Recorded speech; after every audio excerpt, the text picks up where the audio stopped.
2025 లేదా 26లో డిగ్రీ లేదా బీటెక్ చదివారా? సాఫ్ట్‌వేర్ జాబ్ కోసం ఎదురు చూస్తున్నారా? అయితే కోడ్ జ్ఞాన్ 100 డేస్ కోర్సులో చేరండి, జాబ్ సాధించండి. మిస్సెస్ సాయిరామ్ గారు, నమస్తే అండి. చాలా మంది కోడింగ్ నేర్చుకునే వాళ్ళు యూట్యూబ్లలో చూసి దాన్ని కాపీ పేస్ట్ చేస్తూ ఉంటుంటారు. దాన్ని ప్రాక్టీస్ కింద తీసుకుంటూ ఉంటారు. ఇది ఫ్యూచర్లో డేంజర్ అయ్యే అవకాశం ఉంటుంది అంటారా? ఎంతవరకు ఉపయోగపడుతుంది ఈ ప్రాక్టీస్ అనేది? కాపీ పేస్ట్ అన్నది జనరల్గా సాఫ్ట్వేర్ ఇండస్ట్రీలో జరిగే థింగేనండి. కానీ నేర్చుకునే వాళ్ళకి, ఫ్రెషర్స్కి, స్టూడెంట్స్కి చాలా డేంజరస్ థింగ్. ఎందుకో చెప్తాను. సో మనం ఏ కాంటెంట్ నేర్చుకోవాలి అనుకున్నా యూట్యూబ్లో అవైలబుల్ ఉంటుంది, ఫ్రీగా నేర్చుకోవచ్చు, ప్రాక్టీస్ చేయొచ్చు. బట్ ఎవరైతే యూట్యూబ్ నుంచి నేర్చుకోవాలి అనుకున్న వాళ్ళు 95% ఆఫ్ స్టూడెంట్స్ ఆ వీడియో చూసి ఆబ్వియస్లీ ఆ వీడియోలో ఏదైతే ప్రోగ్రామ్స్ చేపిస్తామో ఆ ప్రోగ్రామ్స్ కింద డిస్క్రిప్షన్లో లింక్లో ఇచ్చేస్తారనమాట. వాటిని డౌన్లోడ్ చేసి వీళ్ళ ల్యాప్టాప్లో డైరెక్ట్గా ఎగ్జిక్యూట్ చేస్తారు. అది రన్ అయింది అంటే నాకు వచ్చేసింది అన్న ఫీలింగ్లో ఉండిపోతారు అనమాట. అది చాలా డేంజర్. ఓకే, ఎందుకు డేంజర్ అంటే ఇప్పుడు ఓకే, మీరు వీడియో చూశారు, వీడియో చూసినంతసేపు మీకు అర్థమైంది, ఫైల్ డౌన్లోడ్ చేశారు, రన్ చేశారు, అయిపోయింది. కాలేజ్లో కూడా అంతే చేస్తున్నారు. ల్యాబ్లో ప్రోగ్రామ్స్ చేపిస్తారు, ఆ ప్రోగ్రామ్ డౌన్లోడ్ చేసుకుంటారు, మీకు పీడిఎఫ్ ఫైలో లేకపోతే వర్డ్ ఫైల్ వేస్తారు, దాన్ని మీ దాంట్లో కాపీ పేస్ట్ చేసి రన్ చేస్తారు, అయిపోయింది అంటారు. రెండు సేమే కదా.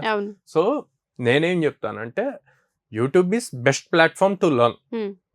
ఎలా నేర్చుకోవాలి అంటే వీడియో చూడండి, చూసిన తర్వాత ప్రతి లైన్ని అర్థం చేసుకోవాలి. ఈ లైన్లో ఇది ఎందుకు పెట్టారు, ఇట్లా రాయొచ్చు కదా అన్న థాట్స్ మీకు రావాలి. అలా వచ్చి మీరు ఎక్కడికక్కడ చేంజెస్ చేసి ఆ చేంజెస్ జరిగినప్పుడు ఆ కోడ్లో ఏమవుతుంది అన్నది చూసిన రోజున మీరు రియల్గా డెవలపర్ స్కిల్స్ నేర్చుకుంటున్నట్టు. అట్లా కాకుండా జస్ట్ వీడియో చూసి మీరు ప్రోగ్రామ్ ఎగ్జిక్యూట్ చేస్తే మీకు వచ్చింది అనుకోవటం రాంగ్.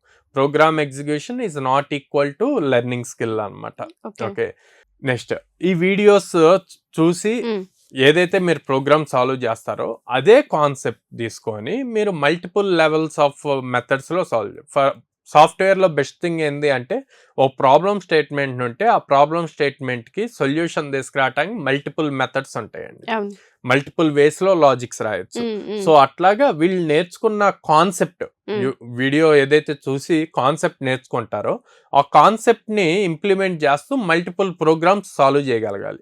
అలాగా సాల్వ్ చేసే వాళ్ళు చాలా తక్కువ మంది ఉంటారనమాట, లెస్ దెన్ 5%. ఇందాక మనం మాట్లాడుకున్నట్టు వాళ్ళు ఆ 5% మెంబర్స్ హ్యాపీగా ప్రపంచంతో సంబంధం లేకుండా కాన్సెప్ట్ నేర్చుకుంటారు, నేర్చుకున్న కాన్సెప్ట్తో మల్టిపుల్ ప్రోగ్రామ్స్ సాల్వ్ చేసుకుంటారు, ప్రాక్టికల్ స్కిల్ ఎక్కువ నేర్చుకుంటారు, ఇంటర్వ్యూస్ బాగా క్రాక్ చేస్తారు, ప్యాకేజెస్ కూడా అదే లెవెల్లో తెచ్చుకుంటారు. తెచ్చుకున్నాక వీళ్ళని ఎవరో ఒకళ్ళు ఇంటర్వ్యూ చేస్తారు, ఇంటర్వ్యూ చేసి ఒక థంబ్నెయిల్ పెడతారు, ఒక యూట్యూబ్ వీడియోస్ చూసి 20 LPA 30 LPA క్రాక్ చేశారు అని. తప్పులేదు, అందరూ అది చూసి మేము ఇలా నేర్చుకోవచ్చు కదా అనుకుంటారు. కానీ వాళ్ళు ఎంత కష్టపడ్డారు, ఓకే ఆ 30 LPA ప్యాకేజ్ రావటానికి బ్యాక్ సైడ్ ఎంత హార్డ్ వర్క్ చేశారు అన్నది ఒక వీడియోలో వాళ్ళు ఎక్స్ప్లెయిన్ చేయలేరు. ఓకే, బట్ ఆ థంబ్నెయిల్ చూసి మనం కూడా తెచ్చేసుకోవచ్చు. యూట్యూబ్ వీడియోస్ చూసాం. ఇక్కడ చాలా మంది ఎస్పెషల్లీ మన సౌత్ ఇండియాలో మన ఎడ్యుకేషన్ సిస్టమ్ చిన్నప్పటి నుంచి ఒక గైడెన్స్, ఒక మెంటరింగ్ మీద డిపెండ్ అయ్యింది. సో అది ఇంకా అట్లా ఫ్లో కంటిన్యూ అవుతూ ఉంది. దాన్ని బ్రేక్ చేయాలి అంటే స్టూడెంట్స్ కూడా ఆ మైండ్ సెట్ లో లేరు. ఓకే, సో అందుకని ఇక్కడ until you get a job మీకు కంపల్సరీగా ఒక మెంటర్ కావాలి, గైడ్గా. జాబ్ వచ్చిన తర్వాత మీ మెంటర్ ఆ జాబ్లో ఉన్న స్కిల్స్కి తగ్గట్టు మీ మెంటర్ని చేంజ్ చేసుకోవాలి. ఎక్కడికక్కడ మీ స్టేజ్ని బట్టి మీ మెంటర్ని మార్చుకుంటూ వెళ్తే మీరు మంచిగా గ్రో అవుతారు.